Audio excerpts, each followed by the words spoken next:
All right, have you heard of this? Facebook have changed the name of Facebook to Meta. This is huge.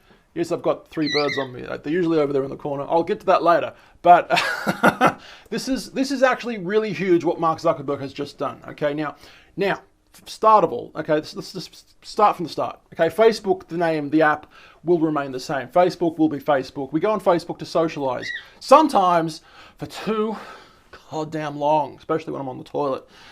Whew, I can't put the phone down, unfortunately. Now, that's a bigger problem, which we will talk about in a second, right?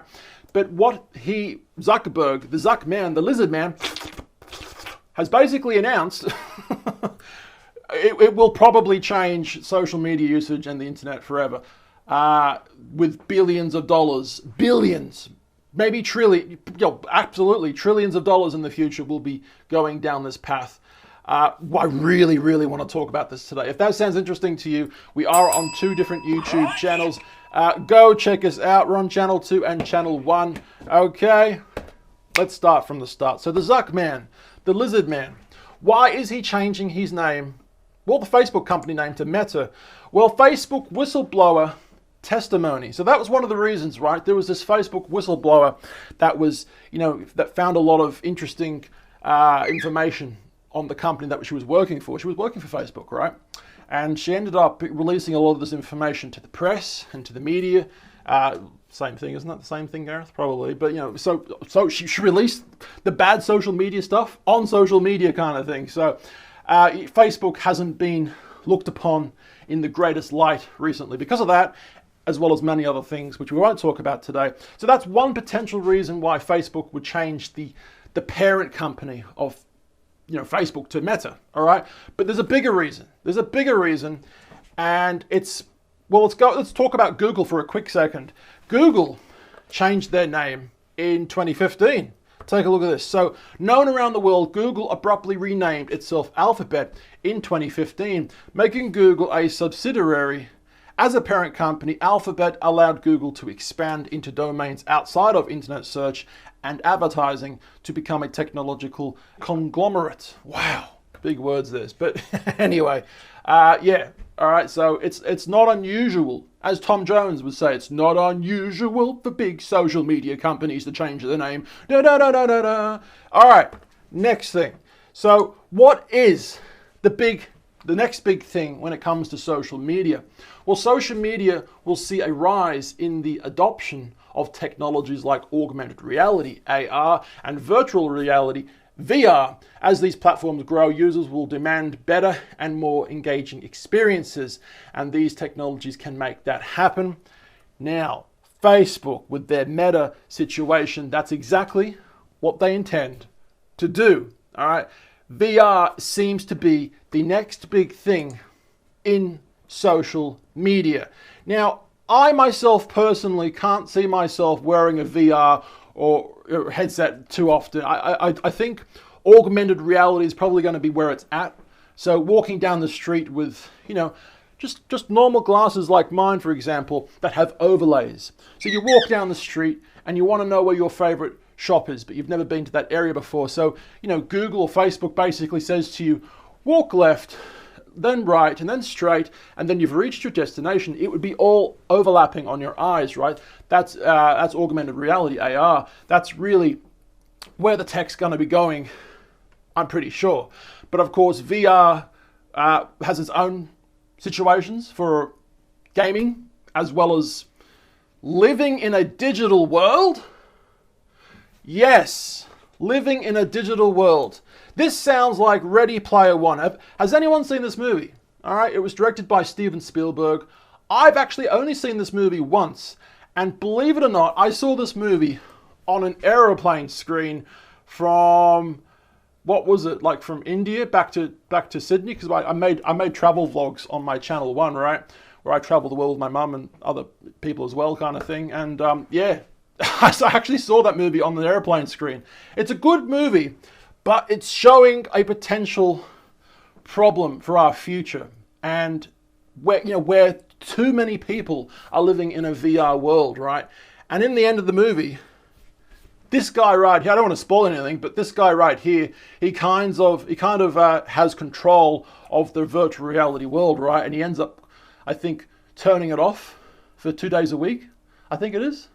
Something like that, so people can get themselves out of VR and actually live their lives, right? Because if you live in the VR world for too long, I mean, it's essentially like sitting on the toilet when you're on your phone, right?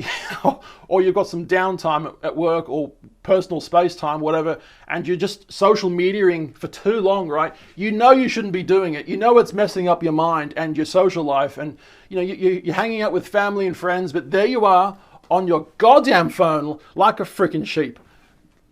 Talking about myself now, I kind of do that. I shouldn't be doing that, but I do. Now, if we're doing that now, can you imagine what we'll be doing when we live in this kind of world, right? Well, this situation with Meta, all right? Meta, we can live in a virtual reality world and we can buy digital real estate, all right? Digital real estate is becoming a huge thing. Imagine buying yourself a beachfront property again next to the beach, right? Next to some beautiful hilly mountains and a beach, and the sand is right there and the ocean's lapping up, and you pay $500,000 for this, maybe $1 million for this, but it's not physical land. It's not somewhere on earth whatsoever. What you're buying for $500,000 is a massive piece of land in the VR world, maybe created by Facebook, Meta, all right? Wow. I mean, if you thought, look, if you're over the age of 30, this is probably getting a little beyond you, right? If you're a little younger than 30, this still could be a little beyond you as well. But I mean, this seems to be where we're going, right? When it came to social media starting with the first social media I ever got on was MySpace, and I was on that for a long time, and you could update your profile and make your profile look any way you wanted. I ended up learning HTML code. I can't remember what it's called, but the code where you tinker around on websites, right? I ended up learning the code a little bit, and I copied and pasted and made different gestures in the code. I'm trying to be like Matrix, Neo in the Matrix right now. I'm really trying to hack my way through this conversation. But yeah, I was doing that, right? I made my MySpace profile really, really sick. And that was one of the initial starting phases of social media usage, right? Then, of course, Facebook came along and others like that. But this is where the next generation's going to be going, right? In a VR world kind of thing on social media. Wow. Would you want to do it? Let me know, right? But there's another thing that you can buy in this virtual reality world, non-fungible tokens or NFTs. Now, NFTs are basically little pictures, little digital pictures. So these things, right? These things exist only online, okay? You cannot get a physical copy of this. These things only exist online, but you can buy, someone's stupid painting. All right, some of these things are going for $500,000 or a little less or a little more. I mean, it's ridiculous what people are buying. Like this picture of a cat, right? It's actually a bit of a GIF, I'm pretty sure, but this picture of a cat sold for a lot of money, like hundreds of thousands of dollars, kind of thing. And for the life of me, I can't understand why people would buy a digital picture, which you only own the rights to online, but you kind of also don't own the rights to it fully. It's hard for me to fully explain to you right now, but that's something that's messing with my mind. Why would people want to buy these things, right? NFTs. Something that's, like I said, something that's still messing with my mind is digital real estate, but at least I can understand that. I mean, if the virtual reality world is at some point going to be hugely, immensely popular, then it would make sense to, if you're an early adopter, to buy up digital real estate. So you've got the real estate when it gets big, right? So people are currently on these. Hi, you okay? Don't bite my ear. Thanks, man. People are currently playing these online virtual reality games, right? But there's not too many people playing at the moment. So they predict at some point there'll be a hell of a lot more people playing, and that's when the real estate prices are going to go up. Like I said, some people are already buying real estate for $100,000, $500,000. It's crazy. If they're doing that now, imagine what will happen in 10 years' time, 50 years' time, when this is a common occurrence. I mean, we'll have massive megacities online that only exist online. Think of Las Vegas and Disneyland combined, all right? With roller coaster rides and whatever else, you know? You're walking around in your VR world. Wow, okay, that's what the world's going to be. And of course, using digital money like Bitcoin and cryptocurrencies and, you know, online money to buy digital outfits for yourself to make yourself look really, really cool. Do you want a haircut? Do you want to look really, really cool and stylish? Spend real life money to get these things in the game. All right. I don't personally quite like where this is going, but hey, that's where it's going regardless. Okay. Now, something similar happened on the PlayStation Network a while ago. All right. There was a game called PlayStation Home. Does anyone ever remember that? I personally have never played it, and apparently it doesn't exist anymore. But at one point, the PlayStation Home game was a virtual 3D social gaming platform developed by Sony. Okay, now Home, the game, allowed users to create a custom avatar, which could be groomed realistically. Each avatar was given a personal apartment. This is the real estate business. Each avatar was given a personal apartment that users could decorate with free or bought or won items. You win them in the game somewhere, right? Users could travel throughout the home world, which was frequently updated by Sony and its partners. Public spaces were made for display, entertainment, and advertising and networking. I mean, this was a little before its time. In 2000 and last updated 2015. When did it come out? Launch date 2008. This was a little before its time. All right, it doesn't exist anymore, I'm pretty sure. But this is essentially what future VR worlds will be like, just like the PlayStation Home game. Now, if you want, there are heaps of videos online on YouTube, for example, of PlayStation Home. So go check that out if you want, right? Very interesting. Now, this reminds me of The Matrix, because in The Matrix, Neo, the very first movie, the one that we all seem to love the most, all right? 2 was actually really good as well. Some really long, pointless fucking talking scenes. But the most amazing car chase scene that's ever been filmed for any movie ever is The Matrix 2. Go check that out. Truly amazing scene. But going back to the first Matrix, you know, in the Matrix movie, Neo, Keanu Reeves, the one, all right, as Morpheus, Lawrence Fishburne would say, Cypher is a bad man and that's his love interest, okay? Where am I going with this? Hang on, think about it. Where am I going with this? Okay, so Neo in the first movie. Jesus, I'm going on too many different topics. Someone's biting my neck. You right there? Too many different topics once again. So I see what I'm doing. Anyway, so Neo, he feels like that he's not quite right in life. He feels like that there's something more than what he's experiencing, right? He wants to wake up and realize the truth, right? And it was his wanting to find the truth of life that got Trinity and Morpheus to find him, right? And then free his mind. He took that pill.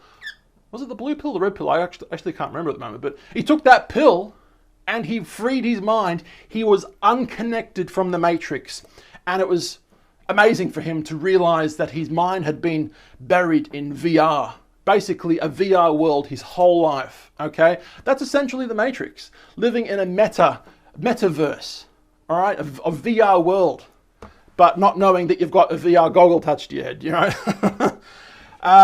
Now, this is going to shock you. What I'm going to show you now is going to shock you. This is why I don't quite like where Mark Zuckerberg is taking the VR world, taking social media. I don't quite like where he's taking it, because I know what it's going to do to future generations. It's going to be affecting untold numbers, millions, billions. It's going to be affecting billions of people, potentially in a bad way. Of course, I mean, look, this new stuff will be fun. It will be entertaining to watch, virtual concerts. Think of your favorite band, right? Your favorite band could perform in this virtual reality world, and you could be sitting there with your goggles on in the metaverse, right? Watching your favorite band play. It's a little ridiculous, I know, but they're already doing this. Lil Nas, the black rapper, the gay guy, right? He he's already done that. He's already done a virtual reality concert, right? But this is something that's shocking me. This is the Matrix Twitter account. Now, the Matrix 4 will be coming out in December 2021, so not too far away at the moment. But this is the official account for the Matrix. Now, if I scroll down, I want you to see this. This was a post from the account on the 29th of October, roughly the same day, roughly the same time when Facebook announced the whole name change, right? Look at the hashtag, Meta. All right, Meta. Now, what happens if I click on the photo? Here we go. All right. Now, oh, what the hell just happened? Get ready. Now, based on real events, the choice is yours. Do you want to pick the red pill or the blue pill? Now, like I said, I can't quite remember which pill Neo took in the Matrix, but I think I would like to take the pill that gets me out of the Matrix. Okay, the Matrix is a facade for our mind. All right, that's interesting. Now, based on real events, the choice is yours. So this is the face. This is the marketing team for the new Matrix movie. Now that Mark Zuckerberg has brought out the Meta name, the Metaverse. The Metaverse, meaning, you know, online presence, living in an online presence, right? The Matrix is no longer just a movie. It's now becoming, in a way, in a really weird, slightly fucked up way, an actual real thing. Scary, I know. If I start seeing Agent Smith out my front door transforming into someone else, or someone out the front transforming into Agent Smith, you get what I'm trying to say? I'm going to shit my pants, okay? No thanks. Agent Smith, you're not welcome. Fuck off. All right? I want to leave this conversation with Neo. Neo wanted to wake up in the first movie. He wanted to learn the truth of his surroundings. And I want all of us to start to realize the truth that too much social media usage is affecting our minds, our children's minds, very negatively. And a lot of people don't like where it's going. Now, as exciting as this new metaverse is, all right, with virtual reality in mind, okay, as exciting as this is, and it will happen regardless whether we want it to happen or not. This is what's happening now, right? It's very exciting, but it's very troublesome for future generations, and you know that will be stuck playing a real life game in virtual reality kind of thing. Am I making sense of that? Yeah, basically imagine playing a PlayStation game in virtual reality. You sit on your digital sofa, like you're sitting on your sofa at home, okay, playing this virtual reality game. So then you walk to your sofa in the game and push the game into the virtual PlayStation. So essentially you're playing a game within a game. Wow. Don't quite like where we're going, but what do you guys think about the situation? That was a quick little rant and talk regarding this. Let me know in the comment section down below. We're on channel 2, we make daily videos, and of course we're on channel 1 when we make travel films around the world. Instagram, Facebook, YouTube, @Tallboy Gareth. This was a fun video. Hope you guys liked it. I will see you for tomorrow's video. Bye guys.